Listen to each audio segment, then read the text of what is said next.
Good morning, my name is Mark Godley. I am a teacher of business and economics here at Lydia Park Academy. I am also the careers lead, and it is my responsibility to look after the careers programme to support years 7 to 13. Part of that programme is to focus very heavily on year 11, and year 11 are now coming up with some choices that they have to make in regard to their post-16 options. So I wanted to take a moment of your time, rather than send you a very long email, just to try and explain what some of those options are and hopefully answer some questions that you may have in terms of the future of our pupils. So the first thing to point out is the options that are really open to them. Firstly, we obviously need to be mindful of the fact that all of our children must be in some form of educational training up until the age of 18, and the pathways that are open to them primarily are sixth form pathways, such as Lydia Park Academy sixth form. They are college pathways, example Cirencester College or New College Swindon. There is also the apprenticeship pathway, and there's a new qualification that's been recently introduced, what's known as a T-level, and I'll come back and talk to you a little bit more about that just in a second. So as I said earlier on, the most important thing is that we recognise that our young people must be in some kind of educational training. So what we've been doing over the last 5 weeks in our PSHE programme is to try and increase awareness for our students as to the options that are open to them. So through the whole month of September, for 1 hour a week, there has been a careers stroke post-16 based careers programme that has been put in place and delivered by tutors. And I've also done a video such as this in order to share some understanding and some information to our young people. So we're really trying to encourage them to think about their options, but mostly to kind of think for the first time they have a choice as to what they want to do. And it would be great to try and use that time in order to make some very, very good choices. And it's not always easy, and we very much appreciate that. So just going back to the sixth form. So sixth form primarily is a bit more of an academic programme, and that would be true to say with any sixth form providers. Lydia Park Academy are no different.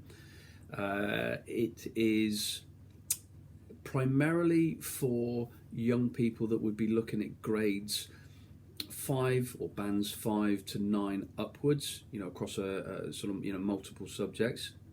And there are 1 or 2 vocational courses that are run through sixth form providers, but primarily it's more of an academic programme. Then we've got the college programme, which is a mixture of a number of things, and our young people can start at level 2, which is very close to sort of GCSE level, excuse me, and then obviously take that all the way to level 3, which is A-level programme. And obviously they offer a myriad of choices and options. Certainly with the combination now of New College and Swindon College amalgamating, that's opened up the doors obviously to sort of one point of contact, one open evening, and information that those guys will provide via their website. So that hopefully will make it a little bit easier to look at some of the options that are in place there. And the third option, which is apprenticeships, can also be run through colleges such as New College Swindon. So if you are very serious about an apprenticeship, that would probably be my first the first place to start to look, really, because what the college do is they look at the young people, what they want to do, and then try to align those young people with a local employer. And then it's the college that provide the actual qualification that links to that apprenticeship, whilst the employer handles the more sort of practical one-to-one vocational kind of experience, if you like, pathway for that qualification. The other option that I wanted to talk about was the T-level. Now, T-level is a new one that's been introduced by the government, and the T-level is essentially a technical level. And it's run through colleges, and once again it's run through New College Swindon, and Cirencester also have an offer as well.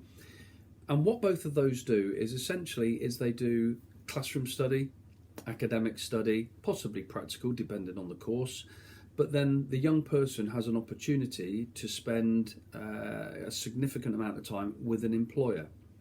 Now, it has to be said that that's unpaid, so it's very different to an apprenticeship, where clearly an apprenticeship is a full-time course and actually gets paid.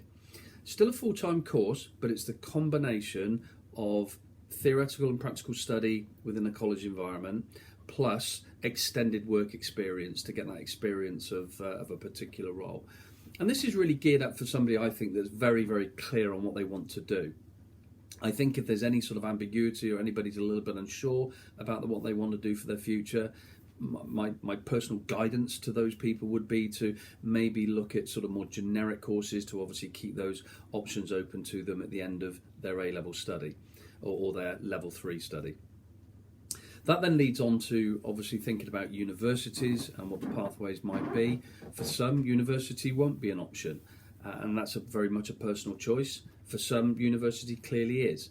And so that's got to come as part of the thinking as to what the future might hold, as to what the next steps are to help with that process. So at school, we're here to try and help with that.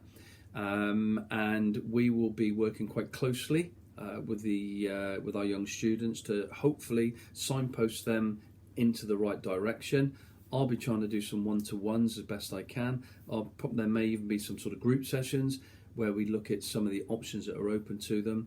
But ideally, what I would like you as parents to do and guardians to do is to encourage our young people to have a look at the open evening dates for sixth forms and colleges, look online, look at the prospectuses, and really get a flavour and a feel for some of the courses that are on offer. Just a kind of final word for me, really. It's very easy for a young person to just follow the crowd. And what I'd like you to maybe consider is that actually, whilst we completely recognise that association and alignment with other people is very important, ultimately, as we've said, it's the first time they've got a real choice. And it would be great for them to really research those choices and then make a decision. And that's all that we try to encourage them to do. So, but if any of you have got any questions or any queries, please feel free to email me at careers@lydiardparkacademy.org.uk. Obviously, I teach as well, so I've got a kind of dual role, but I will try and get back to you as soon as I can if you have any questions. But failing that, thank you very much for listening to this, and hopefully I've given you a little bit of food for thought and a little bit of guidance as to the process that you may want to undertake in order to help your young children move forward. Thank you very much indeed. Bye-bye.